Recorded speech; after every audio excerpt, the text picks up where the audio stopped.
আসসালামু আলাইকুম সুপ্রিয় দাখিল অষ্টম শ্রেণীর শিক্ষার্থীবৃন্দরা, আশা করি তোমরা সকলে ভালো আছো। তোমরা যে যেখান থেকে দেখছো তোমাদের সকলকে স্বাগত। তো সর্বপ্রথম তোমাদেরকে যেটা বলবো,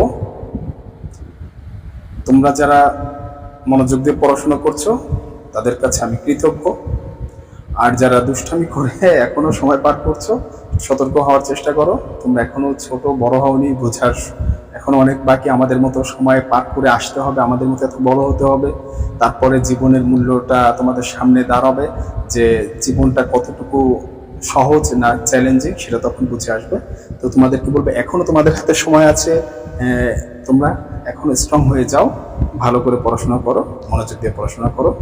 আর যদি আমার এই কথাগুলো যদি রাগ করে থাকো কিংবা কষ্ট পেয়ে থাকো, তাহলে আমার একটা এই মোবাইলের ভিতরে গুলি মারো, আমি করলাম, ঠিক আছে? মুখের ভিতরে গুলি মেরে দেবো। একটু মনোযোগ দিয়ে পড়াশোনা দরকার আছে, কারণ আমরা ভালো কিছু করতে পারছি না, আমরা জাতিগতভাবে এতটা উন্নতি করতে পারছি না। আমরা পড়াশোনা তো আমরাও করেছি, তো দেখা যাচ্ছে যে আমাদের এই জাতিটা আগাতে সামনের দিকে এগিয়ে যে ভালো কিছু করবে এরকম খুবই কম। কিন্তু পড়াশোনার মান বেড়েছে, ঘরে ঘরে শিক্ষিত পাওয়া যাচ্ছে, কিন্তু প্রকৃত শিক্ষায় শিক্ষিত এগুলো খুব কম। তো এগুলো আমরা বাদ দিয়ে আমরা একটু পড়াশোনা করি। চলো, তো আজকে যে আমরা বিষয়টা শিখবো, আমরা তোমাদেরকে এমনভাবে শেখানোর চেষ্টা করছি যে সেটা হচ্ছে যে তোমার এই যে নিয়ম পড়বা, সেই নিয়মগুলোকে কিভাবে প্র্যাকটিসে পড়ার চেয়ে সহজে কিভাবে শেখা যায় সেটা আমি তোমাদেরকে শেখাচ্ছি কৌশলে। তো চলো, আজকে আমরা একটা বিষয় শিখবো। তোমরা অলরেডি থাম্বনেলে দেখতে পেরেছো, আজকে থাম্বনেলে লেখা আছে কি সামিআ ইয়াসমাউল বাব থেকে খৌফা, আল খৌফু মাজদার দিয়ে, সামিআ ইয়াসমাউল বাব থেকে খৌফু মাজদার দিয়ে মাওতালে আইন মানে আজওয়াফে ওয়াও, এটা বিবরণ, ঠিক না? সেটা আমরা আজকে করে দেখবো। সেটা মারুফ এবং মাজহুল দুটোটার ক্ষেত্রেই দেখবো, ঠিক আছে, আমরের ক্ষেত্রে। তো চলো, প্রথমে যেটা আমরা এক নম্বরে করবো সেটা হচ্ছে আল খাউফ। আল খাউফ, আল এই যে একটা খিফ বললাম, ঠিক আছে, খিফ বলি যে এই খিফটা আসলে কি ছিল, খিফটা আসলে কি ছিল, খিফটা একটু যদি বুঝি, ইখওয়াফ কি ছিল, ইখওয়াফ, ইখওয়াফ, এই যে ইখওয়াফ ছিল। তুমি দেখো তোমার বইতে কিন্তু দেওয়া আছে, সুন্দর করে দেখো। এইভাবে আমি আর জবরজের না দিলে অনেক সময় লাগে, কলমের কালিও নষ্ট হয়। ইখওয়াফ, তো বারবার কলমটা খোলা লাগে, বন্ধ লাগে, এটা খারাপ লাগে। যে ইখওয়াফ, এই কি করা হয়েছে, খিফ। তাহলে তোমার একটা প্রশ্ন, যে আমরা যেহেতু তালিল করি, আমরা জানি, তো সে তালিল করলে মুআত্তালের যে হরফগুলো আছে, হরফে ইল্লাত, সেগুলো বাদ দিতে হয়। তো সেগুলো বাদ দিলে এখানে ওয়াও হচ্ছে মধ্যবর্ণ, এখন আজওয়াফ, আজওয়াফ মানে তো মধ্যবর্ণ হরফে ইল্লাত, আর ওয়াও হওয়া বা ইয়া হওয়া। তো এখানে যেহেতু ওয়াও হয়েছে, ওয়াওকে সরাতে হবে, ঠিক না? ওয়াওকে কিভাবে সরাবো? এই ওয়াওয়ের জবরটা কোথায় পাঠাবো? খয়ের উপরে। খয়ের উপর পাঠালে কি হবে? তাহলে ওয়াওটা সাকিন হয়ে যাবে, ঠিক না? ওয়াওটা সাকিন হয়ে যাবে আর খটা জবর বিশিষ্ট হয়ে যাবে। আচ্ছা, এখন কি খ যদি জবর বিশিষ্ট হয়, তাহলে এখন এই খয়ের কারণে, জবরের কারণে খয়ের এই ওয়াওকে আলিফ দ্বারা পরিবর্তন করলাম, হবে? হলো, ভালো কথা, সেটাও হলো। এরপর আলিফটাও সাকিন বিশিষ্ট, সাথে আবার ফাও সাকিন বিশিষ্ট, দুই সাকিন একসাথে আসতে পারে। মানে কি কথাটা যে বলছি, মানিটা হচ্ছে এই একটা বুঝলে সব বুঝবা। দেখো, এই যে এখানে ওয়াওয়ের জবরটা খয়ে দিলাম, তার মানে এইটাও যেহেতু এই আলিফটা হামজা অসল সাহায্য করার জন্য আসছিল, এই খকে পড়ার জন্য, তো আলিফটা এখন বাদ হয়ে যাবে। তাহলে কি হবে? খাও, এই যে খাও, খাও, এরকম হলো। আচ্ছা, এরপরে কি এই ওয়াওটাকে আলিফ দ্বারা পরিবর্তন করলাম, খফ, খফ। আচ্ছা, এটাও ঝামেলা হয়ে যায়, দুই সেকেন্ড একত্রে হতে পারে না। তাই কি করতে হবে? এইটাকে বাদ দিয়ে দিতে হবে, ঠিক আছে? এটাকে বাদ দিয়ে দিতে হবে। কি করতে হবে? এই আলিফটাকে বাদ দিতে হবে। কারণ কি, আমরা জানি হরফে ইল্লাত বাদ দিয়া দেওয়া যায়। তালিলের সময় আমরা কি করতে পারি? হরফে ইল্লাতকে বাদ দিতে পারি। তাহলে কি হয়ে গেল? এই যে খফ হয়ে গেল। সিস্টেমটা বুঝতে পেরেছি? এগুলো আমাদের এক নম্বর সিগা।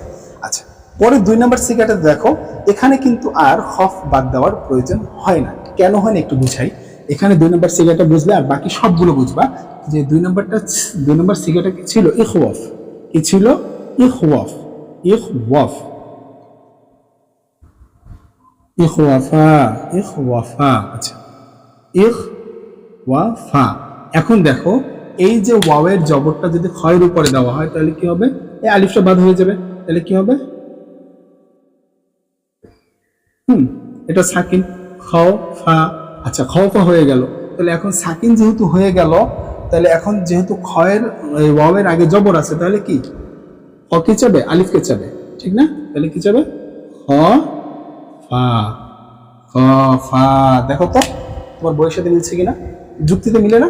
অবশ্যই। ঠিক এরকম ভাবে খ ফু 3 নাম্বার সিগাটা, খ ফি 4 নাম্বার সিগাটা। এখন কথা হচ্ছে খফি, যে স্যার আপনি তো এখানে বলছেন এই যে 4 নাম্বার সিগাটা যদি আমরা একটু যাই, তো 4 নাম্বারটা যদি আমরা একটু দেখি, সেটা হচ্ছে খফি, ঠিক আছে? খ ফি, এই যে ইয়াটা আসলে কোত্থেকে? এটা না হয় বুঝলাম, খফি এইভাবে আসছে।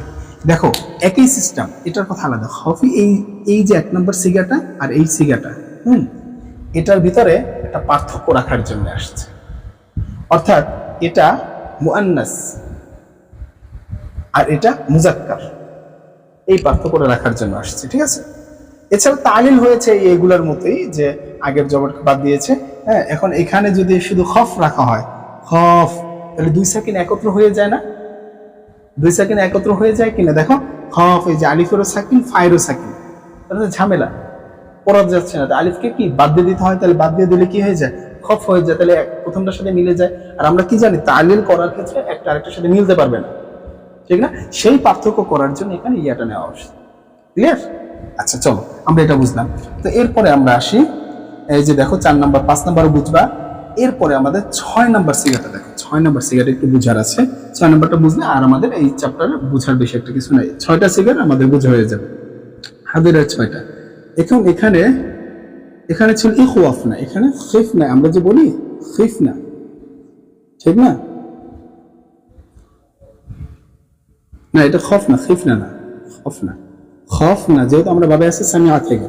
এটা ছিল ইখওয়াফ না, ইখওয়াফ না, ঠিক আছে? এখন কি ইখওয়াফ না যেহেতু ছিল, ইখওয়াফ না, তাহলে কি এই যে ওয়াবের জবরটা খয়ের উপরে দিচ্ছে, তাহলে কি এটাকে আলিফ দ্বারা পরিবর্তন করা হয়েছে, ঠিক না? তাহলে কি এই আলিফটা বাদ, তাহলে কি হয়ে গেল? খফ। একসাথে আমি করে দিলাম, ঠিক আছে? এই যে দেখো, তাহলে কি এটাও সাকিন, এটাও সাকিন, তাহলে কি হারফিলাত বাদ হয়ে যায়, তাহলে কি হয়ে যায়? এটা খফ না। এই যে দেখো, খফ না, ঠিক না? বুঝতে পেরেছি ঘটনাটা? এ হচ্ছে হাজিরের 6টা সিগার ভিতরে যে তালিলগুলো হয় সেটা দেখলাম। এবার সব গয়েবের 6টা সিগার, মানে গয়েবের 6টা সিগার। মারুফ, আমরা কোথায় আছি? মারুফে। এতক্ষণ যতটা করলাম সব কিন্তু মারুফের ক্ষেত্রে করলাম। যা করছি এখন কোথায়? মারুফের ক্ষেত্রে করছি। একটু লিখে দিই। আমরা এখন কোথায় আছি? মারুফে আছি। আমরা এখন মারুফ হাজরে আছি, ঠিক আছে? মারুফ হাজরে আছি। এতক্ষণ যা করলাম এই 4টা সিগার, হাজরের 6টা সিগার, 6টা সিগার ভিতরে আমরা এই মারুফ হাজরের 4টা করে দেখলাম কি কি আছে। পরে চলো আমরা এই গয়েবের সিগা দেখি। মারুফের 6টা দেখব আমরা। মারুফের হাজরের 6টা দেখলাম, মারুফ গয়েবের 6টা। আচ্ছা দেখো, এখানেও এই একই রকম। এখানে যেটা হয়েছে লিয়াহ ওয়ফ, এটা 1 নম্বরটা গয়েবের লিয়াহ ওয়ফ। আচ্ছা, লিয়াহ ওয়ফ। এখন তুমি বলো তো কি হবে? তুমি তো অবশ্যই বুঝতে পারছো, ওয়াওয়ের জবরটা খয়ের উপরে পাঠাবে এবং ওয়াওটা আলিফ হয়ে যাবে, ঠিক না? আলিফ হয়ে গেলে তাহলে কিরকম হবে? এরকম হবে, এই যে এরকম হবে, ঠিক না? আর এখন 2 সেকেন্ড একত্রে থাকতে পারে না, তাই কি করবে? এটাকে বাদ দিয়ে দেবে। বাদ দিয়ে দিলে কি হয়ে যাবে? এই যে লিয়াখফ, লিয়াখফ, এই তো, এটাই তো তোমার প্রতি দেওয়া আছে। দেখো তো লিয়াখফ আছে কিনা? হ্যাঁ, অবশ্যই। বুঝতে পেরেছি কিভাবে হয়েছে? এ হচ্ছে আমাদের তালিলের নিয়ম। আচ্ছা, এটা গেল গয়েবের 1 নাম্বারটা। এরপরে গয়েবের 2 নাম্বারটা তো তোমরা বুঝবা কিভাবে, কারণ ওই ওয়াওটাকে যদি তুমি আগে পাঠাও তারপরে কি হবে তা তোমরা এত ব্রিলিয়ান্ট, তোমাদের সাথে আলোচনা না করলেই হবে না, আলোচনা করে দেখাই দিই, যেহেতু দায়িত্ব নিয়েছি, নাহলে তোমাদের ভিতরে অনেক প্রশ্ন জেগে যায়। আচ্ছা, এখন যেটা হবে সেটা হচ্ছে খাউফা, খাউফা। এখন এখানে আমরা এখানে মূলে ছিল এটা, মূলে ছিল এটা, সেখান থেকে কি করব? সেখান থেকে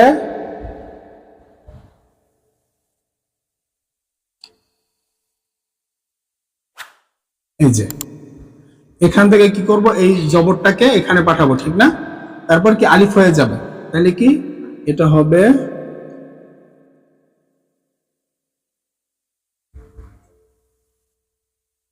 এটা আলিফ হবে লিয়াখাফা। এই যে দেখো তো এটা হয়েছে কিনা তোমাদের 2 নাম্বারটা মিলেছে? মিলতে বাধ্য, কারণ এখানে আগে পাঠিয়ে দিই। আচ্ছা এটা গেল। আমরা কোথায় আছি? মারুফে আছি। আমরা কোথায় আছি? মারুফে আছি এবং কি গয়েবের সিগাতে আছি। মারুফের গয়েবের সিগা আমরা 1 নাম্বার 2 নাম্বার দেখলাম। তাহলে 3 নাম্বার বুঝবা। 3 নাম্বারেও একই রকম সিস্টেম করবো, যে আলিফ খফ হাজে খফ। এবার লিতাখফ যদি বুঝতে চাও তাহলে এই যে এই 1 নাম্বারটা বুঝতে হবে। 1 নাম্বারটা যেভাবে আমরা করেছি ঠিক 4 নাম্বারটাও একই রকম, শুধু পার্থক্য কি এটাতে ইয়া আর এটাতে তা, ঠিক আছে? আর কিছুই এই একই রকম। তালিল এই 4 নাম্বার, এটা হচ্ছে কত নাম্বার? এটা হচ্ছে 4 নাম্বার। তাহলে 1 আর 4 একই রকম তালিল, 1 নাম্বার এবং 4 নাম্বার তালিল আমরা একইভাবে করলাম। আচ্ছা এরপরে আসো গয়েবের 4 নাম্বার, গয়েবের 5 নাম্বার। এই যে 2 নাম্বারের মতো, গয়েবের 5 নাম্বার 2 নাম্বারের মতো, কিন্তু গয়েবের 6 নাম্বার।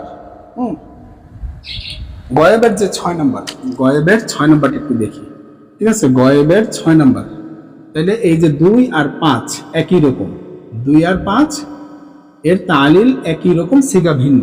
আর 1 আর 4 তালিল একই রকম, সে সিগা ভিন্ন। আর যেটা 6 সেটা হচ্ছে লি ইয়াখওয়াফনা, বলেছিল লি ইয়াখওয়াফনা।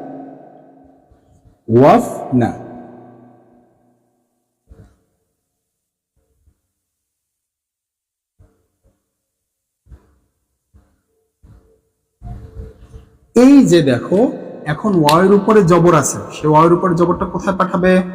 ওয়াওয়ের উপরে জবরটা খয়ের উপরে পাঠাবে। তাহলে কি হবে? লিয়াখ, খয়ের উপর পাঠানোর কারণে কি হবে? আলিফ হয়ে যাবে, আর সাকিন তো থাকবেই। তাহলে এই 2 সাকিন, এই 2 সাকিন এখানে কাটা, তারপরে কি হবে? এটা হয়ে যাবে খফ না। বুঝতে পেরেছি? বুঝতে পেরেছি না? আগের ভিডিও আগে এই যে হাজরের সিগাতে যেভাবে দেখছিলাম এখানে এটা ছিল। তাহলে 6 নাম্বার আর 12 নাম্বার সিগা একই রকম। এই 6 নাম্বারটা যেরকম হবে, হ্যাঁ, 12 নাম্বার হাজরের যে সিগা 12 নাম্বারটাও ও 6 নাম্বারটা একই রকম স্টাইলে তালিল হবে। শুধু শুরুতে এই আলিফ আসে হাজরে, আর গয়েবে আলিফ আসে না, তখন লাম আসে, আলামতে মুদারি থাকে, আর হাজরে আলামতে মুদারি থাকে না, একটু আগে যাবে। আচ্ছা আমরা মারুফের এটা শিখে ফেললাম, ঠিক আছে? মারুফের গয়েবও শিখলাম, হাজেরও শিখলাম। এবার চলো মুতাকাল্লিমটা শিখে নিই।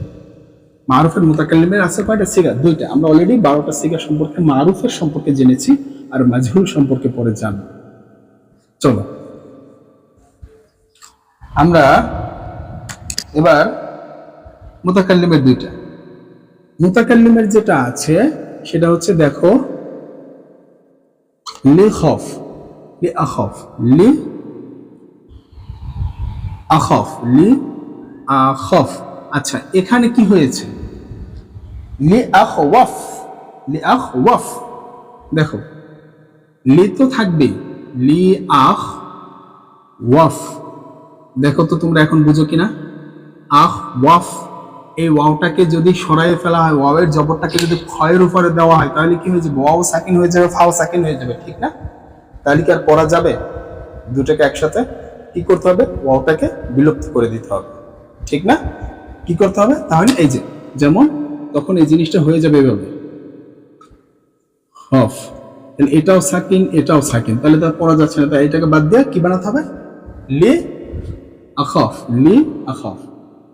এই যে এভাবে লি আখফ, লি আখফ। এই যে বুঝতে পেরেছি মুতাকাল্লিম? ঠিক একইভাবে এটা হচ্ছে ওয়াহিদ মুতাকাল্লিম, জামা মুতাকাল্লিমটাও একই রকম। সেটাও কি হবে? সেটা 2 নাম্বারটা হবে লি না খফ, লি না খফ, লি। এখানে আলিফ দিতেছি কেন?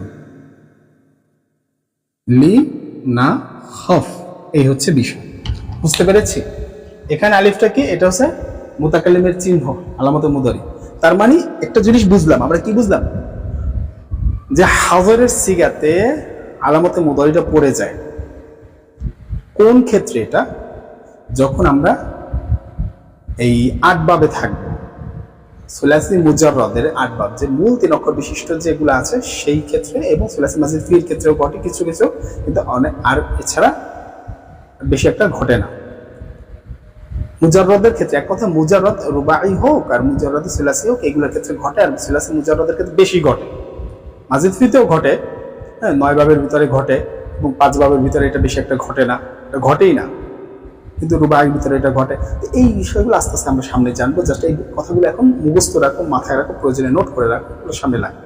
তো আসো, আমরা অলরেডি শেষ করে ফেললাম মারুফের যত আলোচনা ছিল, 12টা সিগা, সে 14টা সিগা, 14টা সিগার ব্যাপারে আমরা তালিল কিভাবে হবে খাউফা দিয়ে সেটা আমরা দেখলাম। আজওয়াফ ওয়াও। এবার চলো আমরা মাজহুলে চলে যাই। এবার আমরা মাজহুলটা দেখব।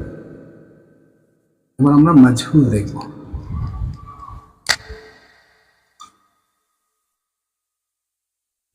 এই যে মাজহুলের প্রথমে হাদরের সিগা দিয়ে আমরা শুরু করি। হাদরের সিগা কি আছে? হাদরের সিগাতে কি সেখানে আলামতে মুদারি পড়ে না, শুধু হাদর মারুফ, আমরে হাদর মারুফ, এই কথাটা কিন্তু খেয়াল রাখতে হবে। একটা কথা, খুব গুরুত্বপূর্ণ কথা, এটা খেয়াল রাখবা। আমরে হাদর মারুফের ক্ষেত্রেই শুধুমাত্র আলামতে মুদারিকে ফেলে দিতে হবে, এবং তার পরিবর্তে একটা হামজা ওয়াসল মানে সাহায্যকারী হামজা নিয়ে আসতে হবে। এই হচ্ছে মূল বিষয়, আর কিছুই না। শুধু আমরে হাজর মারুফ, আমরে হাজর মারুফ এই বহসটার ক্ষেত্রে, আর কোনো ক্ষেত্রে আলামতে মুদারি সরবেও না, কিছু হবে না, যে সেরকমই থাকবে। শুধু শুরুতে লাম জের যুক্ত একটা লাম যুক্ত হবে, যেটা লামুল আমর বলা হয়। আমরের সিগা শুরুতে যে জের যুক্ত লামটা যুক্ত করা হয় সেটাকে কি লাম বলা হয়? লামুল আমর। ওই লামটা আদেশ করে, ঠিক আছে? এবার চলো সেই লামুল আমর আসবে, যেটা এখানে একটা বলা হয়েছে লিতু খফ। এই যে দেখো লিতু খফ, এই যে লামুল আমর, তু এই যে আলামতে মুদারি, খফ। আচ্ছা, এটা মূলত কি ছিল বলতো? লিতুখ ওয়াফ। কি ছিল? লিতুখ ওয়াফ। এই যে দেখো অলরেডি বলো তো তোমরা কি হবে? ওয়াও, এই যে ওয়াওয়ের পেশটা ক্ষয়ের উপরে দেওয়া হবে। এতক্ষণ আলোচনা তো মোটামুটি বুঝেছো, বেশি একটা বুঝাতে হবে না এখন, ঠিক না? হালকা বুঝবা, মানে হালকাতেই এখন বুঝিয়ে দিলে এখানে তোমরা বুঝে ফেলবা কি ঘটনা ঘটবে। তাহলে দেখো এই ওয়াওয়ের জবরটা ক্ষয়ের উপরে যাবে। আচ্ছা, এখন এখানে ফাটাও সাকিন, এখন ওয়াও সাকিন হয়ে যাবে। তাহলে ওয়াও সাকিন হয়ে গেলে এখন কি করতে হবে? বাদ দিয়ে দিতে হবে। তাহলে কি বাদ দিয়ে দিলে কি হবে? লিত খফ হয়ে যাবে, লিত খফ হয়ে যাবে। বুঝতে পেরেছি? আগে যে নিয়ম মারুফে যে নিয়মগুলো শিখেছি একই নিয়ম, তালিল কিন্তু বহস চেঞ্জ হয়ে যাচ্ছে, শুধু মারুফ থেকে মাজহুলে চলে আসছে, এই কিন্তু তালিলের নিয়ম ত্যাগ। এটা হচ্ছে বিষয়। আসো এরপরে আমরা 1 নম্বর দেখলাম। 2 নম্বরটা, আচ্ছা 2 নম্বরটা একটু তারপরও আমি বলি, এটা লাগা উচিত না, কারণ তোমরা যেহেতু মারুফে বুঝেছ। এই যে শুধু এখানে কি আসছে? লিতু ওয়াফা।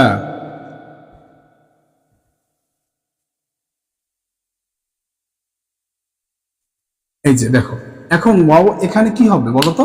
ওয়াওয়ের জবরটা যখন ক্ষয়ের উপরে দিবে, ক্ষয়ের উপরে দিলে কি হবে?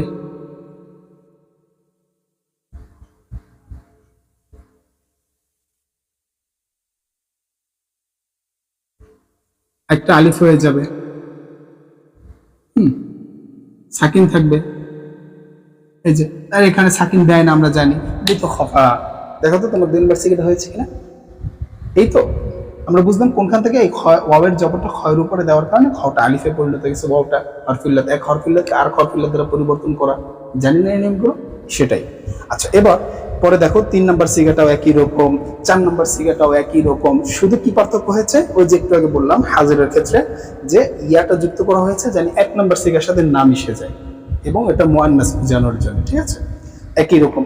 এরপরে কি 5 নম্বর সিগাটাও একই রকম হাজিরের। 6 নম্বর সিগাটা আমরা একটু আগে শিখেছি যে হাজিরের ক্ষেত্রে যেই নিয়মে হয়, হ্যাঁ, সেই একই রকম, ঠিক আছে? তো এখন কথা হচ্ছে এখানে যেহেতু এটা সামিয়া ইয়াসমাউ বাবের আইন কালিমায় জবর, আইন কালিমায় জবর, আর আমরা জানি আমরের সিগাগুলো কোথা থেকে গঠিত হয়? মারুফ মানে মুজারের সিগা থেকে, ঠিক না? মুজারের সিগা থেকে, ঠিক না? এই বিষয়টা আমাদের খেয়াল রাখতে হবে। মুজারের সিগা থেকে গঠিত হলে আইন কালিমা যেহেতু জবর আছে, আর এমনিতেই মাজহুলের আইন কালিমা জবর, আর যেহেতু এখানে এই আইন কালিমাটা হচ্ছে ওয়াও, মানে মধ্যবর্ণটা হচ্ছে ওয়াও, লিতু ওয়াফ, তাহলে ওয়াওয়ের জবরটা খয়ের উপরে দিয়ে লিতু খফ না হবে, ঠিক না? তাহলে এখন কি মানিটা কি একটু 6 নম্বরটা কথাটা বললাম অনেক কিছু, 6 নম্বরটা একটু দেখি। লিতু ওয়াফ না, ঝামেলা তো লাগবে এখানে, স্যার খালি বললেন লিতু ওয়াফ না। আচ্ছা বলো তো এখন কি ঘটবে? তুমি তো জানো স্যার, আপনি তো এখন আর বড় লাগবে বুঝতে। দেখো এই খয়ের জবরটা যখন মানে এই ওয়াওয়ের জবরটা খয়ে দিলে তাহলে কি এই খটা ওয়াওকে আলিফ বানাবে, আলিফ বানালে আলিফটাও সাকিন হবে এবং ফাতো সাকিন, তাহলে কি হবে? 2 সাকিন একত্র হয়ে যাবে, তাহলে আলিফকে বাদ দিয়ে দিতে হবে, তাহলে কি হবে? লিতু খফ, তাহলে উচ্চারণ মানে জিনিসটা কি হয়ে যাবে? লিতু খফ না, লিতু খফ না। এই যে দেখো এরকম হয়ে যাবে না? বুঝতে পেরেছি? এ হচ্ছে আমাদের হাজিরের মাজহুলের সিগা, হাজিরের মাজহুলের সিগা, ঠিক আছে? 6টা সিগা সম্পর্কে আমরা ভালো করে বুঝলাম। ক্লিয়ার? আচ্ছা এটা গেল। এরপর আসো যে আমরা এবার গয়েবের সিগা শিখব। হাজিরের মাজহুলের সিগা শিখলাম এবং গয়েবের মাজহুলের সিগাটি শিখি। গয়েবের মাজহুলের সিগা ওই একই রকম। গয়েবের মাজহুল, গয়েবের মাজহুলের সিগাটাও কি একই রকম। তাইলে লিতু খফ, এই যে হাজিরের যেটা শিখলে না 1 নম্বরটা, মানে হাজিরের 1 নম্বর এবং গয়েবের 1 নম্বর একই রকম এবং গয়েবের 4 নম্বর একই রকম। তার মানে কি একটা জিনিস বুঝলাম যে লিতু খফ, লিতু খফ এটা যে স্টাইলে হবে, হ্যাঁ এটা আবার লিতু খফ এটা হচ্ছে হাজিরের, আবার একটা গয়েবের আছে না লিতু খফ মুয়ান্নাসের, হ্যাঁ লিতু খফ মুয়ান্নাসের 4 নম্বরটা এটা, এরপরে গয়েবের 1 নম্বরটা লিউ খফ, লিউ খফ। এই যে এই 3টা একই স্টাইলে তালিল হবে, এগুলো আমরা অলরেডি দেখেছি, বুঝি, ঠিক না? কিভাবে হবে? তাহলে এই হচ্ছে বিষয়। তাহলে গয়েবের 1 নম্বরটা গেল। এরপরে দেখো আমরা হাজিরের যে 2 নম্বর সিগাটা শিখেছি, হাজিরের 2 নম্বর সিগাটা কি? লিতু খফা, লিতু খফা, লিতু খফা, লিতু খফা। আচ্ছা এরপরে তাহলে কি এটাও কি এরকম হবে না? লিউ খফা, লিউ খফা, একই স্টাইল না তাহলে? তাহলে হাজিরের 2 নম্বর এবং গয়েবের 2 নম্বর একই রকম স্টাইল হবে তালিল, ঠিক না? কি হবে? এই যে খয়ের পরে ওয়াও ছিল, ওয়াওটা আলিফ হয়ে গেল, কিভাবে? ওয়াওয়ের জবরটা খয়ের উপরে দিয়ে, এই তো। আচ্ছা এটা গেল, তাহলে এটা বুঝলাম। ঠিক গয়েবের বহু বচন যেটা সেটাও একই স্টাইলে, যে এটার মতো হবে 2 নম্বরটার মতো, দেখো শুধু অ বাড়বে। এরপরে আমরা 4 নম্বরটা দেখলাম গয়েবের, গয়েবের 5 নম্বরটাও আমরা দেখলাম, হ্যাঁ এই যে 5 নম্বরটা এর মতো হবে, ঠিক না? কিন্তু গয়েবের